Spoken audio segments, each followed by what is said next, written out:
একটু আগে পাশের বাসার ক্লাসে 9-এ পড়ুয়া একটা ছেলে আমাকে মিষ্টি খাওয়াতে এসেছিল। আমি মিষ্টির দিকে তাকিয়ে ব্রু কুচকে জিজ্ঞেস করলাম, কিসের মিষ্টি এটা?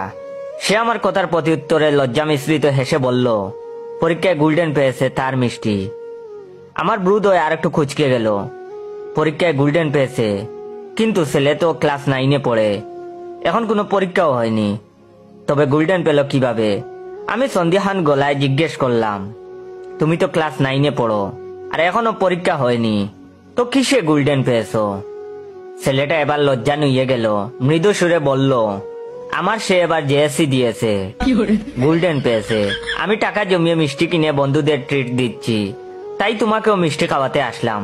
এই বলেই একটা মিষ্টি আমার মুখে ঢুকিয়ে দিয়ে দৌড়ে চলে গেল। আমি বিস্মিত দৃষ্টিতে ছেলে যাওয়ার দিকে তাকিয়ে মিষ্টিটা কোন রকম গিলে কপাল চাপড়ে রুমে ঢুকতে ঢুকতে হতাশ সুরে বলতে লাগলাম, হায় রে জীবন, কি করলাম? 9-এ পড়ুয়া ছেলে আসে গার্লফ্রেন্ড গোল্ডেন পেয়েছে বলে মিষ্টি খাওয়াতে। সি সি জয়, লজ্জা লাগা উচিত তোর। কিভাবে মিষ্টিটা গিললি তুই, নির্লজ্জ কোথাকার।